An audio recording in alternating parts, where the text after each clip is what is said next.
Commencé en décembre 2018, le percement du tunnel de contournement des Évouettes avance. L'ouvrage, devisé à 130 millions de francs, vient de franchir sa première année de travaux. Avant d'entamer le percement, 2 ans d'aménagement préparatoire ont permis notamment de stabiliser l'enceinte de fouilles au portail nord côté Bouvray et d'excaver la tranchée d'accès longue de 125 mètres.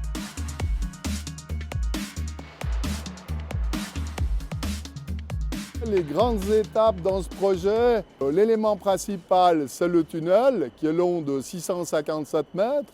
De part et d'autre de ce tunnel, on a des tranchées couvertes qui se poursuivent avec des trémies et après, on a le raccordement au réseau existant par un aménagement de la chaussée. Pour ce faire, nous allons construire un rond-point dans la partie nord pour permettre l'accès à cet nouvel aménagement long de 1450 mètres en direct pour qu'il n'y ait plus de voitures qui traversent le village des Évouettes.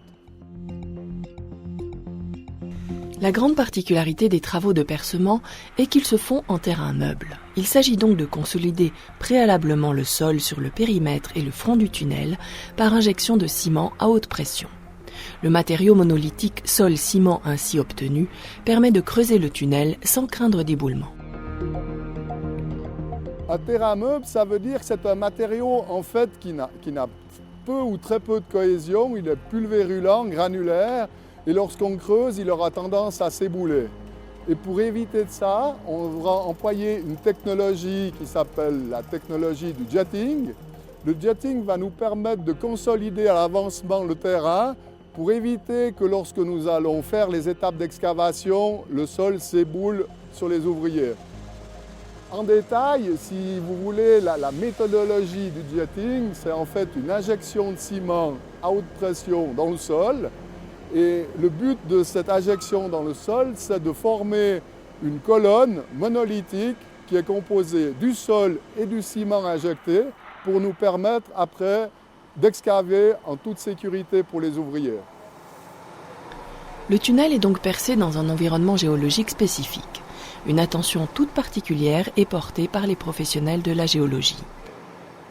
Le géologue est là et il suit toutes les étapes d'excavation. Donc chaque fois que l'entreprise a excavé le mètre, le géologue vient et fait un relevé précis des matériaux qu'il a découverts.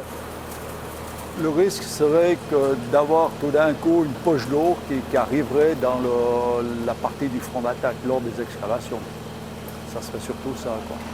Mais pour l'instant, les sondages de reconnaissance n'ont pas détecté d'eau. Les ouvriers travaillent avec le procédé du jetting, une technique qui consiste à créer des colonnes de béton de 12 mètres de long et 82 cm de diamètre. La machine qui fore pèse 65 tonnes et déploie un bras de 18 mètres. Si vous voulez, dans le cadre de l'exécution, on doit réaliser tout d'abord une série de colonnes jetting sur tout le périmètre du tunnel. Ces colonnes horizontales font 12 mètres de long.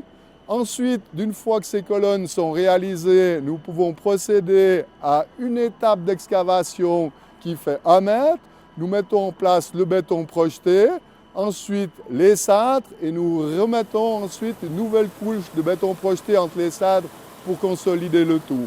Et cette opération va se répéter sur 9 mètres de long et quand on arrivera au bout de ces 9 mètres, en fait, on réitérera le processus avec le jetting et ceci jusqu'à la totalité de la fin du tunnel. Donc en gros 657 mètres, 1 mètre par jour, donc 700 jours pour faire l'avancement du tunnel et uniquement le tunnel.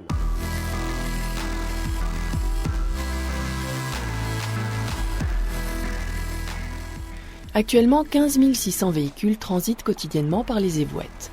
L'objectif est de fluidifier ce trafic, ainsi qu'assurer la sécurité et le confort des usagers et riverains. Le contournement du village prévoit encore un giratoire de raccordement sur la route cantonale côté Bouvray, ainsi qu'une liaison côté Vouvry avec le giratoire de la H144.